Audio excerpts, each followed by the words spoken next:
কথা বলছি আর 100-এ 100 আমি মামলা করব। কেন মামলা করব? সে একটা বিএনপির নেতা, কথা বোঝেন। একটা নেতা কখনোই কারো বাড়ি যে হুমকি দিতে পারে না, সে কোনো সালিশ করতে পারে না। বিএনপির তরফ থেকে বলে না যে সে বাড়ি গিয়ে সালিশ করবে আর একা সালিশ করবে। সালিশ করতে গেলে দুই পক্ষের লোক লাগবে। সে একা আমার বাড়ি যে আমার সাবেক স্বামী বজলুকে নিয়ে ঢুকতে পারে না।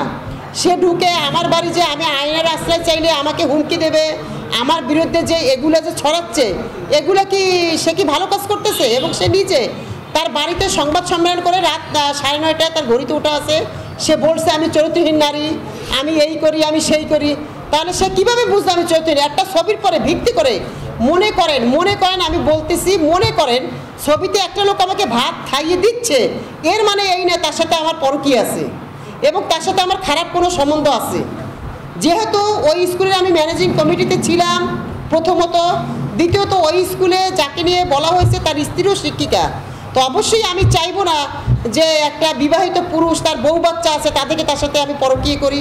আমি ওই গ্রামে যেহেতু আমার 2টা মেয়ে আছে, আমার মেয়েদেরকে বিয়ে দেওয়া লাগবে, আমার 2টা ছেলে আছে, আমি জেনে শুনে এই কাজ কেন করবো? বয়স হচ্ছে এই 16তে চলে, আর ছোট ছেলের বয়স 7 বছর চলে। না, ওরা আমাদের সাথেই থাকে, ওদের বাবা ওদের খরচা টানে। আজকে দীর্ঘ 7 বছর ওদের বাবা ওদের কোনো খরচা টানে না। হ্যাঁ, আমার বড় ছেলের বক্তব্য তো অবশ্যই আছে, অবশ্যই দিব, কারণ সে এখন আমার স্বামী না, আগে স্বামী ছিল। সে ওই বাড়িটার জন্য এবং মিজান চেয়ারম্যান, আমি চ্যালেঞ্জ করে বলতে চাই, উনি নিজে আমার কাছে 40 লক্ষ টাকা, উনি বলছে 40 লক্ষ টাকা দিবি আর বজলুকে তো বাড়ি রেখে দিবি, গ্রামে থাকতে পারবি না। আমি পরের দিন সংবাদ সম্মেলন করার পরে তার যে আমি একটা ভিডিও ফুটেজ দিয়েছিলাম অল্প 49 সেকেন্ডের, ওই ভিডিওটা দেওয়ার পরে সে যে সংবাদ সম্মেলনে মিজান চেয়ারম্যান নিজেই আমাকে বলছে আমি চরিত্রহীন এবং আমার বহু বিবাহ আছে, আমি ড্রাগসের ব্যবসা করি, আমি দেহ ব্যবসা করি আমার 2 মেয়ে নিয়ে। এর একটা প্রুফ কি তাদের কোনো আছে তাদের কাছে?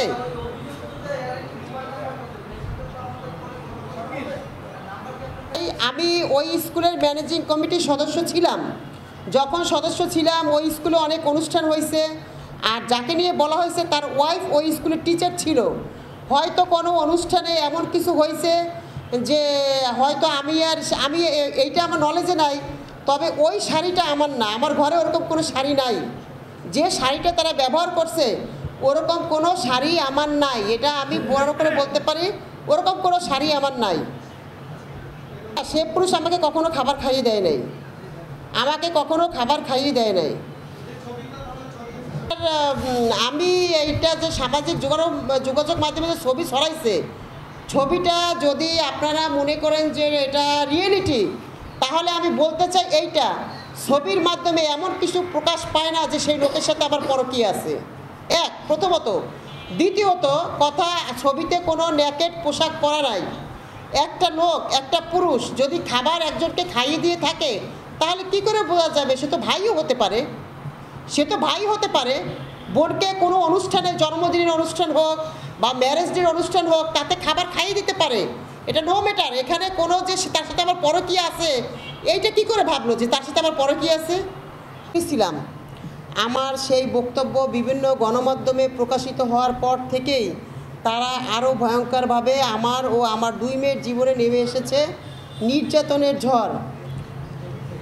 গত 2 নভেম্বর বেলা 11টার দিকে কামরুজ্জামান মিজান মিয়ার নেতৃত্বে বজলু হাওলাদার ও তার সহযোগীরা 1-1.5 লোক নিয়ে প্রকাশ্যে মিছিল বের করে আমার বাড়ির সামনে এসে হামলা চালায়। তারা আমাকে ও আমার 2 মেয়েকে টেনে হিঁচড়ে মারধর করার চেষ্টা করে এবং ঘরের জানলা দরজা ভাঙচুরের চেষ্টা করে। আমরা ভয়ে ঘরের ভিতর লুকাই।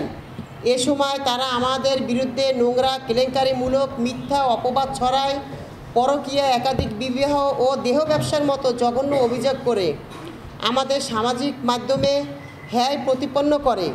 তারা আমার একটি ছবি সম্পাদনা করে বিকৃতভাবে সামাজিক যোগাযোগ মাধ্যমে ছড়িয়ে দিয়েছে যেন এলাকার মানুষ আমাকে ঘৃণা করে এবং কেউ পাশে না দাঁড়ায়।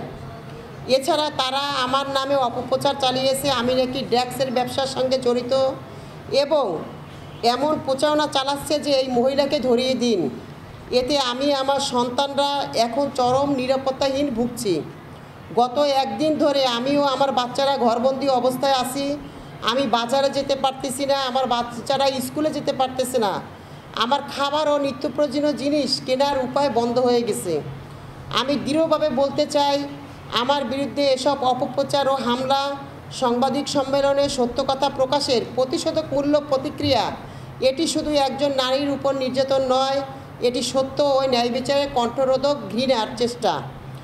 আমি প্রশাসনের প্রতি জোর দাবি জানাচ্ছি, বিএনপি নেতা কামরুজ্জামান মিজান মিয়া ও বজলু হাওলাদার সহ সংশ্লিষ্টর বিরুদ্ধে অবিলম্বে গ্রেপ্তার ও আইনগত ব্যবস্থা গ্রহণ করতে হবে।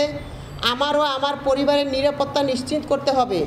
বিকৃত ছবি ও অপপ্রচার ছড়ানোর সঙ্গে জড়িতদের সাইবার অপরাধ আইনে শাস্তির আওতায় আনতে হবে।